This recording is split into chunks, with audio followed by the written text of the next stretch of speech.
Here we are 7 years after the original recording of the 4 dominant ethical theories floating down the Hiwassee River again on a Labor Day weekend.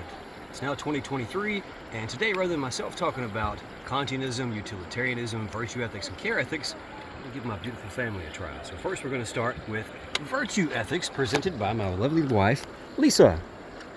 Okay, so virtue ethics is following the virtues and avoiding the vices. So you follow being courageous and brave, loyal, kind, loving, compassionate, and not being selfish and mean-tempered or cowardly. So that way you're kind of focusing on those core things that your parents taught you growing up, and that's simply virtue ethics. Very good, Lisa. Nice and simple. Emily, you have care ethics, I believe. Yes. Care ethics is also simple. It is when, for example, say my 8-year-old brother was to fall in the lake. But at the same time, one of these other families had their kid fall in the lake.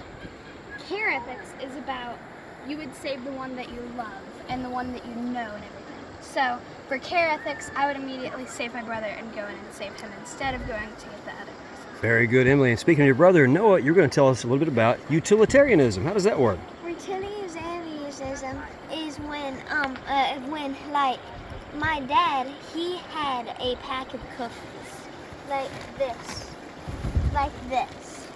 and we all was hungry, and he would enjoy just eating the cookies for himself, but it would make his family very happy if he would actually share the cookies. Ah, it'd be more happiness if we shared them, right? Yes. I don't know about that. Can I have those cookies? No. Oh, you faked me out there. All right. All right, last we've got Justin with Kantianism. Yeah, Kantianism is essentially whether or not it would be okay for one person to do a certain thing, and if that is okay or not okay for the rest of the humanity to do the same. So if I have this paddle right here, if I threw it in the lake, then that would just be one paddle in this lake. However, imagine everybody out here that's ever been out here and that ever will also throws their paddle in here. That would affect the environment and the fish and just all the wildlife, which would eventually arrive at dams, and it would mess up everything. So that would not be permissible by Kantianism. Very good. And you had another example I liked even better about a contemporary issue involving chatbots. What was that example? Exactly. It is whether or not it'd be okay for me to use ChatGPT on my essays. So to Kantianism, it would not be okay, because if I were to use it, then everyone else in humanity would have to as well.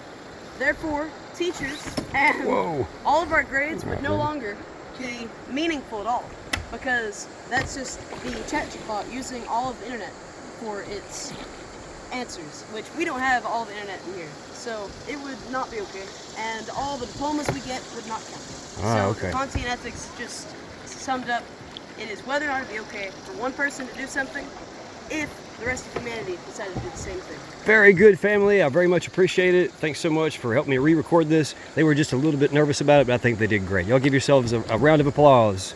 Yeah, a round of applause for my ethics students as well. All right, ethics students. Happy Labor Day.